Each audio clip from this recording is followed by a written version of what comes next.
जय भीम. जय भीम कुणी म्हणावं? एखाद्या जातीत जन्माला आलेला आहे म्हणून मी जय भीम म्हणावं का? मी धर्म स्वीकारलेला आहे किंवा मी एखाद्या धर्मात जन्मलो म्हणून मी जय भीम म्हणावं का? मी जय भीम का म्हणावं आणि जय भीम कुणी म्हणावं? या भारत देशात असलेला प्रत्येक कामकरी, प्रत्येक शेतकरी, कुठला कामकरी, एक उदाहरण देते, जितक्याही मोठ्या मोठ्या बिल्डिंग्स या मुंबईमध्ये दिसतायत ना, त्याच्या बिल्डरच्या हाताखाली छोट्यातला छोटा मजूर जो जो काम करतो त्या प्रत्येकानं जय भीम म्हटलं पाहिजे. जय भीम कुणी म्हटलं पाहिजे? प्रत्येक मुलगी, प्रत्येक स्त्री जिला शिक्षणाचा अधिकार मिळालेला आहे, ज्या व्यक्तीने तिचं स्त्रीत्व फार मुळापासून समजून घेतलेलं आहे, असे असणारे बाबासाहेब आंबेडकर, अशा स्त्रीने, अशा प्रत्येक मुलीने जय भीम म्हणावं. जय भीम कुणी म्हणावं? ज्याही व्यक्तीवरती या संपूर्ण भारतामध्येच नव्हे तर या संपूर्ण जगामध्ये जिथे जिथे अन्याय होत असेल त्या प्रत्येक व्यक्तीने जय भीम म्हणावं. एवढा दरारा जय भीम या शब्दाचा असावा. म्हणून हात वर करून प्रत्येकाने बोलायचंय, जय भीम. डॉक्टर बाबासाहेब आंबेडकरांचा. अराजकतेच्या पार्श्वभूमीवरती मूर्तिमंत शिवराज्य उभं करणाऱ्या जिजाऊ मासाहेब, शेतकऱ्यांच्या मिरचीच्या देठालाही हात लावाल तर तुमचे हात कलम केले जातील, असे स्वतःच्या सेनेला बजावणारे छत्रपती शिवाजी राजे भोसले. सिंहाच्या जबड्यात घालून दात, मोजीन दात ही जात मराठ्याची, छत्रपती संभाजी राजे भोसले. शिव तुझे नाव ठेविले पवित्र, छत्रपती सूत्र विश्वाचे. छत्रपती शिवरायांना प्रेरणा देणारे, छत्रपती शिवरायांना शिकवण देणारे व छत्रपती शिवरायांचे खरे गुरु राष्ट्रसंत तुकाराम महाराज. कोणास न पिढी कमावले ते खाई, सर्व सुख देई आनंदात. हीच खरी नीती, मानवाचा धर्म, बाकीचे अधर्म ज्योती म्हणे. असे स्त्री शिक्षणाचा लढा पुढे नेणारे, प्रत्येकाला सत्य म्हणजे काय हे जाणून देणारे, सत्य शोधक याची जागृती करणारे महात्मा ज्योतिबा फुले. त्यांच्याच पावलांवरती चालत चालत स्त्री शिक्षणाचा लढा देणाऱ्या सावित्रीबाई फुले. इतकंच नव्हे, ज्यांच्यामुळे आज आपण सर्वजण इथे आबादित आहोत, उपस्थित आहोत, त्या जाती भेदाला दूर करणारे अनेको वर्षांपूर्वी, अनेको शतकांपूर्वी ते म्हणजे संत रोहिदास महाराज. पुढे चालून आणखी महापुरुषांबद्दल बोलायचं झालं, वडिलाने मुलगा नाही शिकविला तोही पापाचा भागीदार झाला. जैसे जन्म तेने कर्तव्य त्याला, तैसेचे शिक्षण देणे अगत्याची. अशी ग्रामहितेतून शिकवण देणारे राष्ट्रसंत तुकडोजी महाराज. दगडाच्या मूर्ती देव नसून तुमच्या आमच्या देव आहे ही शिकवण देणारे राष्ट्रसंत गाडगे बाबा, ज्याच्यामुळे आज मी इथे उपस्थित आहे, ज्याच्यामुळे मी बोलू शकते. सूर्य कधी कुणाच्या तळहाताला झाकत नाही, हिमालय कधी कुणाच्या बापालाही वाकत नाही, आणि मी जे बोलते त्याला मला अडवायची कुणाची ताकद नाही. आणि ही ताकद मला मिळालेली आहे विश्वरत्न डॉक्टर बाबासाहेब आंबेडकरांमुळे. या सर्व महापुरुषांना मी प्रथमतः वंदन करते.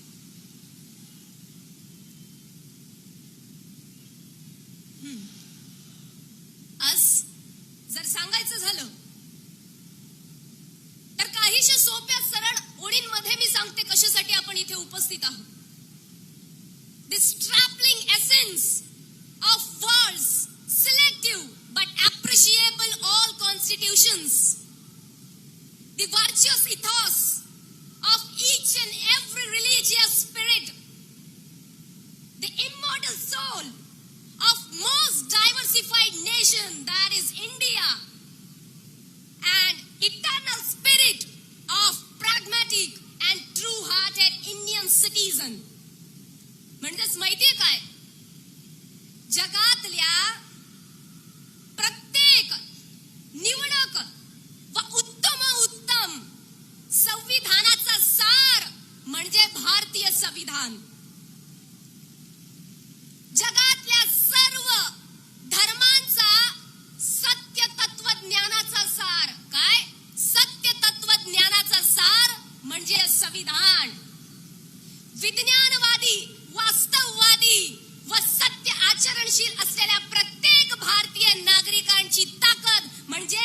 भारतीय संविधान. आणि याच भारतीय संविधानाच्या सन्मानानिमित्ताने, याच्या भारतीय संविधान सन्मान रॅलीच्या निमित्ताने श्रद्धेय बाळासाहेब आंबेडकर यांच्या नेतृत्वाखाली आज आपण सर्वजण इथे उपस्थित आहोत. म्हणून प्रथमतः मी त्यांना देखील वंदन करेन. मी ज्या 4 ओळी म्हणाली त्यातून दुसरी ओळ म्हणजे अशी, सर्व धर्माच्या सत्य तत्वज्ञानाचा सार. धर्म कोणता? लोकांनी तयार केलेला स्वतःच्या स्वार्थासाठीचा लौकिक धर्म नव्हे. लोकांनी धर्म तयार केले स्वतःच्या स्वार्थासाठी, तो धर्म नाहीच. त्यात क्रांतिकारी संत तुकाराम महाराज सांगतात की हाच एकमेव खरा धर्म आहे, बाकीचे. आता आणखी पुढे चालून सांगायचं झालं तर ही संतांची मादियाडी म्हणजे नेमकी कोण? अलीकडे आपल्याला असं ऐकायला भेटतं, भारताच्या संविधानाचा कोणता वारसा नव्हे, कोणती परंपरा तुम्हाला सांगते की भारतीय संविधान हे वाजिब आहे, भारतीय संविधान हमारा धर्म कलंकित कर रहा है, भारतीय संविधान हे आमचा धर्म बुडवतोय. हे असे अनेक उद्गार आपल्याला अनेक काहीशा निर्बुद्ध असलेल्या लोकांकडून ऐकायला भेटतं. पण नेमका या संविधानाच्या विचारांवरती आणि या तत्वांवरती चालणारं म्हणजे माहितीये कोण? या महाराष्ट्रात जन्मलेली वारकरी संत मांदियाळी. मग आता संत नेमकं कुणाला म्हणावं? संत कोण आहे? ये ताना करो वो तोडगा करो तुमको सब कुछ मिल जाएगा, याला संत म्हणतात का? हे संत नव्हे, हे संत नाही. असं केल्याने तुम्हाला तसं भेटेल आणि तसं केल्याने तुम्हाला तसं भेटेल, हे तर असं म्हणण्यासारखं झालं, भारत आमची माता आणि भारतातल्या मातांना मारता लाता, हे असं म्हटल्यासारखं झालं. एक प्रकारे सांगायचं झालं, हे नावापुरतीचं घेतलेलं सोंग, नावापुरतीचं घेतलेलं सोंग, पण लोक पुसतात यांचंच ढोंग. आणि अर्ध्यातून जास्त बहुजन समाज याच्यात अडकलेला आहे म्हणून त्यांची होते बोंब. मग यांना संत नाही म्हटलं जात. संत कुणाला म्हणावं? संत तो व्यक्ती जो संपूर्ण समाजासाठी जगतो, जो समाजाचं हित जोपासतो. संत त्यांना म्हणावं जे स्वतःसाठी दान मागत नाही, संपूर्ण विश्वासाठी दान मागतो. आता विश्वात्मके देवे, जो विश्वासाठी दान मागतो. आणि संत ते जे मनुष्यामध्ये परिवर्तन करतात आणि तेच परिवर्तनवादी संत म्हणजे ही वारकरी संत मांदियाळी.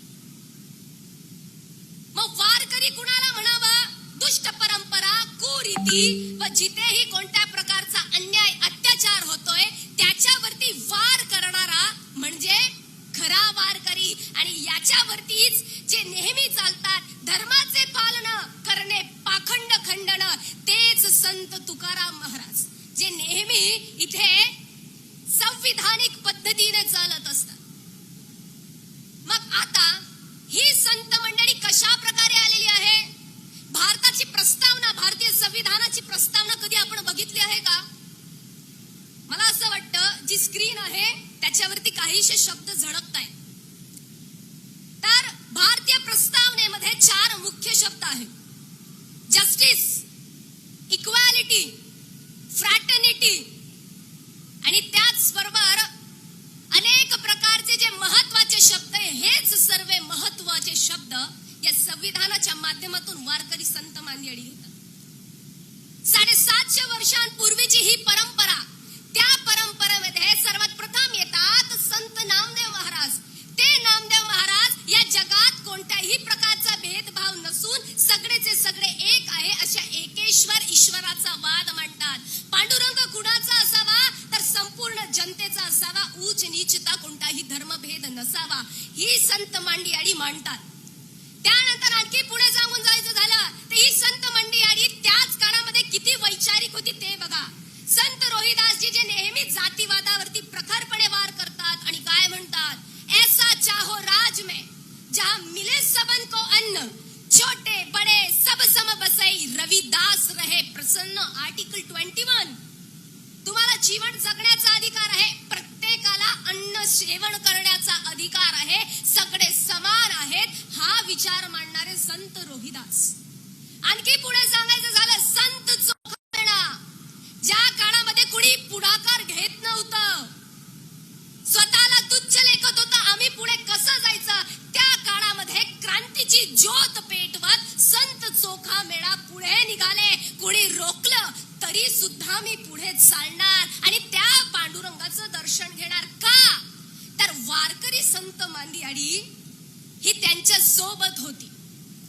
कोण कोण होता आणखी संतांच्या मांदियाडी? आम्ही वारिका वारिका करू हजामत बारिका संत सेनानावी महाराज, कांदा मुळा भाजी अवघी विठाई माझी संत सावता माळी. आणखी पुढे सांगायचं झालं तर याच संत मांदियाडी मध्ये महिला संतांचं अग्रगण्य स्थान.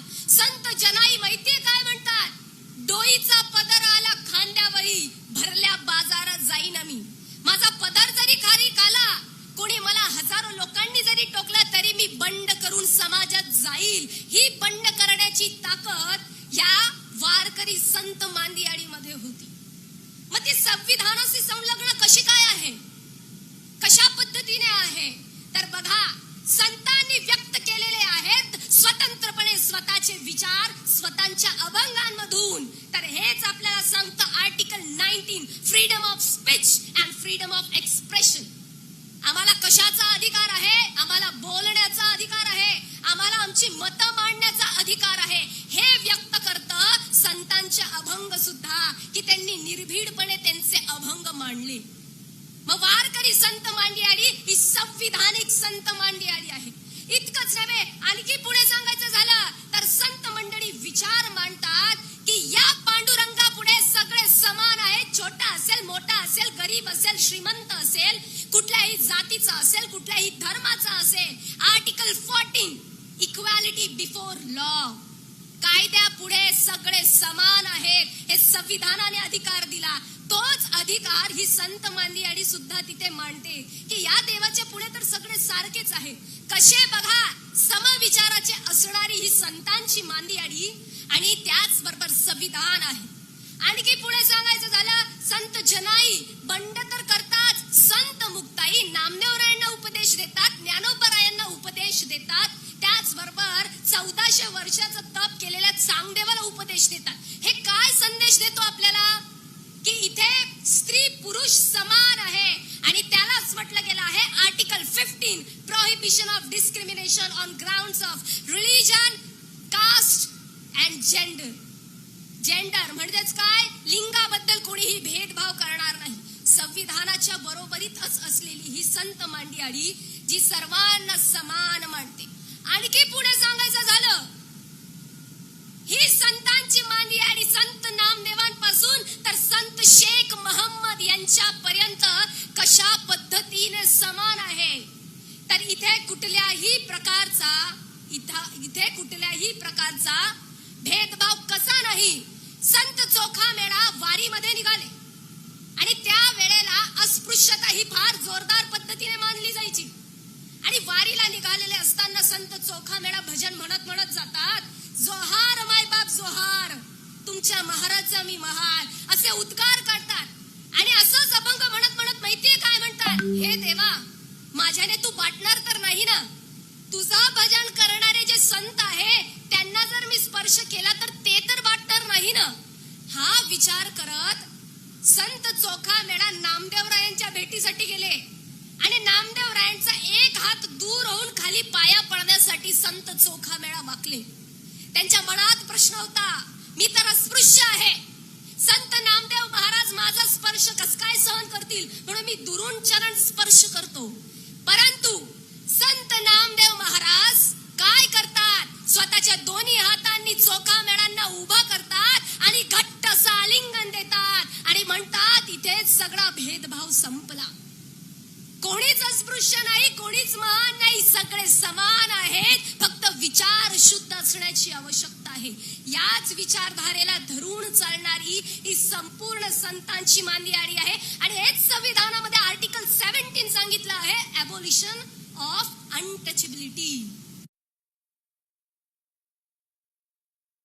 जे विचार आहेत हे भेटले की तुम्हाला भेटतो जस्टिस. म्हणजे न्याय. आणि हेच संतांच्या मांदियाडीत सांगितलेलं आहे की संत हे सगळे तत्व पाळतात आणि संतांकडे न्यायच आहे. मग maturity is when you will understand Warkari हे पुराणमतवादी नाहीत, वारकरी हे संविधानवादी आहे. संविधानाला धरून चालणारी ही संपूर्ण वारकरी मांदियाडी आहे. ही संपूर्ण मांदियाडी आहे. हेच आपण सर्वजणांनी प्रत्येक व्यक्तीने लक्षात द्यायचं आहे. आणि जो अधिकार आज आपण म्हणतो तेच तुकोबाराय म्हणतात, सकळासी येथे आहे अधिकार. प्रत्येकाला इथे अधिकार आहे. जाता जाता एकच बोलेन, किसी को पैसों का अभिमान तो किसी को अंधे धर्म का अभिमान. किसी को पैसों का अभिमान तो किसी को अंधे धर्म का अभिमान. लेकिन इन्हें नहीं पता सत्य, त्याग, प्रेम और न्याय से युक्त है हमारा भारतीय संविधान. पुन्हा एक वेळेस जय भीम, जय